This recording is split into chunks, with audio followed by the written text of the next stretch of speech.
totally kidding. Only losers use that. All right, I'm not used to doing videos with my face, and I'm looking everywhere. I'm looking here, I'm looking there, I'm looking here. I probably won't be looking at the screen the whole time, just let you know. All right, well, let's just kick this off now, shall we? Welcome to your favorite donkey clone, me, Kevduit. So with that being said, I should probably tell you a little bit about myself, you know, so I'm not too connected.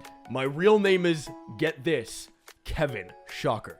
I'm 21 years old, I'm Canadian, I'm married, I am devilishly handsome, or not, depending on your preference, and my intense voice seems to scare newcomers away from this channel. Anyways, now that you know a little bit more about myself, let's talk about what we're actually supposed to talk about in this video. The fact that I hit 200,000 subscribers, and that is also the end of 2018, so I thought, hey, you know, why not, you know, kill two birds with one dead horse, am I right? That, kids, it's called ingenuity. Or laziness, but here on YouTube, they kind of fall hand in hand. So I wanted to say a big thank you to all of those who have been here this entire 2018. And prior to that, you guys are absolutely amazing. The support that you've shown, this has been the best year on YouTube for me. It's been absolutely phenomenal. I thank you so much for the support you guys have shown. For those of you 25,000 new subscribers that have come in the last month because I dropped an entire nuke on one player in a Fallout 76, which probably could never be repeated as nobody's actually playing that game anymore. I thank you so much for subscribing. I hope you stick around for the long haul because there's a lot more cringy content where that came from. And on a side note, to those of you who roasted me relentlessly about everything I am, from my lisp to my terrible meme edits to my crooked bottom teeth because my wisdom teeth are coming in late, I really want to say I'm sorry. I apologize. I don't know how my videos got mixed into your usual pool of recommended Fortnite content. I'm sorry. You know, I thought a lot about what I was going to do with this recap. One of my first thoughts was, well, I could do the stereotypical grab all of my videos from 2018, put them into one massive 2018 videos montage, put some emotional music over it so that my viewers feel it a little bit more, you know? But then I'm like, no, that's a dumb idea. So I thought instead of doing something like that, I would talk a little bit more about the layer that's underneath the streamer and the YouTuber side of things, the layer that most viewers don't see, unless their favorite content creator makes a huge post on Twitter about it to make sure that you sympathize with what they're going through. So I decided that today I was going to make a Life as Kevin in 2018. So a lot of you know that I'm happily married to my beautiful wife, Cindy, or as a lot of you know her as Cinduit. She's an amazing woman, and I am so blessed to have her in my life. We got married on October 8th, 2017, and the most amazing day of my life. But on October 27th of 2017, we had to separate for what could have been upwards of 12 months that we would not see each other. Now, this was something that we knew was coming along, that we had to go through, and something that you don't truly understand is going to be as painful as it is until you're living it. We are from different countries. She's from the beautiful land of Oregon. I am from the beautiful land of British Columbia, so naturally that's why we would get married. And we had to go through something called an Outland application for spousal sponsorship, which basically means that she can come up here, live with me, get a job, get healthcare, get her driver's license, all that good stuff, and just be a permanent resident of Canada. So that meant we had to separate for quite some time while all of that was going through the processing. And it was hard. It was incredibly difficult. We had to miss our first Christmas as a married couple. My birthday, her birthday, all of the little events that happen in between, the little adventures that you wish you could have shared with your significant other in your first year of marriage. And that is something that I tried not to talk about a whole lot because every time I would bring it up, it would be so emotionally painful. So while I was live streaming and just expressing who I am on camera live for everybody, I was actually hurting very deeply. It was painful. There was many times that I'd wake up, I would get my whole stream ready, and before I started streaming, I would just collapse because I didn't know how to do it. I would totally lose my mind because I was so lost and I was so broken. I was so emotionally damaged. I didn't know when I was gonna see my wife again. I didn't know how long I would do this for until I would actually just get to hug her again. It was incredibly difficult every day, every night, trying to live a normal life knowing that your wife is 529 miles away from you. Every time I would make a video, every time I would live stream, people don't know what's going on behind it unless you explicitly share it all over social media, making sure everybody knows what's going on, right? To try to get some sort of sympathy. That doesn't work for me. It doesn't work for my wife. You can't get that emotional encouragement when they're not right there with you. So finally, in May of this year, my wife was finally accepted to move up to Canada to be a permanent resident. And finally, on June 5th, she flew up here to Canada, British Columbia, for the very last time, knowing that she would not have to fly away a week later. That's all we'd ever known. That is literally all we had ever known in our relationship. I would fly up there, stay a week, and then fly back. She would fly up here, repeat the process, and fly back. That was our relationship for years. And seeing her come down the airplane runway with that mentality, it was almost like seeing her for the first time. It was knowing that she would not be leaving me at this airport a week later. It was that she was here now. She was here to stay. It was a new start. It was our life together. This was the beginning. That was the beginning to everything here. And I believe life truly started at that moment. It was incredibly emotional. I stood there and in almost disbelief that it was finally over, that all of those months of waiting was finally over. The months of going live, of making content, but being so emotionally hurt behind it all, not able to fully put my all into everything I did, it was over.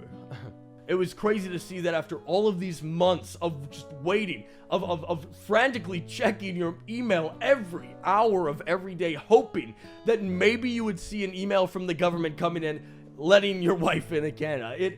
That's how I lived for the past year. That's how we both lived. That she would not be working a high-end job that she would thoroughly enjoy, probably not for the greatest pay, just so that at a moment's notice, she could quit and come up here and move with me. So naturally, when she got off that runway and I saw her for the first time, we did what every other couple who hadn't seen each other in months would do, okay? You get my drift? Yeah. We headed straight to the nearest A&W and bought teen burgers. A victory celebration feast. It was quite the day. And now she's up here in Canada with me. We've been living here since, well, July, I believe, because we had to go back to America to grab her stuff to bring them all here. But we've been here for months now. This is now the longest time we've ever spent together.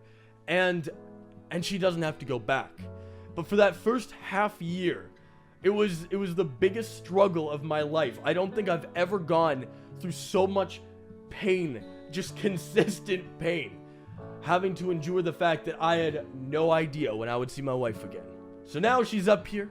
She's got a great job out here. She's helping me set up the house. If I live stream a scary game, you better believe she's gonna go right outside that window or come in through my door and scare the living daylights out of me. It's great. It's absolutely fantastic. And it has done nothing but encourage me to be my best in all that I do. For her, for all of this, it's been a crazy year. And then somewhere along the lines in that story, somewhere, I got a house because you need a house to live somewhere. Oh, and guess what? I am now a proud father of Hana Banana. So I wanted to end this video off by just thank you all so much for the support you've shown over this 2018. Being a content creator is not something that I just do because I could do it. It's something that when I started making videos, I knew this is what I wanted to do with my life. Something with this. I wanted to put my all into something I was actually passionate about in life. Something that I could live an entire life doing and just be so content and happy with wherever it goes. When I started doing all of this content creation stuff, I received a lot of the support that a lot of content creators would originally receive. The doubt. People telling you that only other people will ever make it. The constant putting down of everything I do, letting me know that I better have something on the side because this is never gonna work. And the funny thing is that it was never about making this work. Every time I sat down to make a video, every time I put my all into some edit that I just thought was the greatest thing in the world, it was always about somebody that I could entertain. It was always about, it was about getting that one comment from somebody telling me, you know, I really enjoyed this. Hey, like, this made me laugh, and I'm going through some rough times right now, but this was just a little bit of a pick-me-up. It's why I do this. It's honestly why I'm so passionate about all of this. No matter where this goes, if I sit at 200,000 subscribers for the rest of this career, I'm happy. If I hit 200 million subscribers next year, I mean, I'd be really happy, but I mean, I'm doing what I do because I love all of this. There are always going to be obstacles, which we will use relentlessly as an excuse to not push our goals. Make your dreams come true! If you use your obstacles as excuses your whole life, you will never achieve anything you want to go for. Anything that you're passionate about, where it's just gonna disappear. It's gonna be a friggin', I'm not feeling so good, Mr. Stark.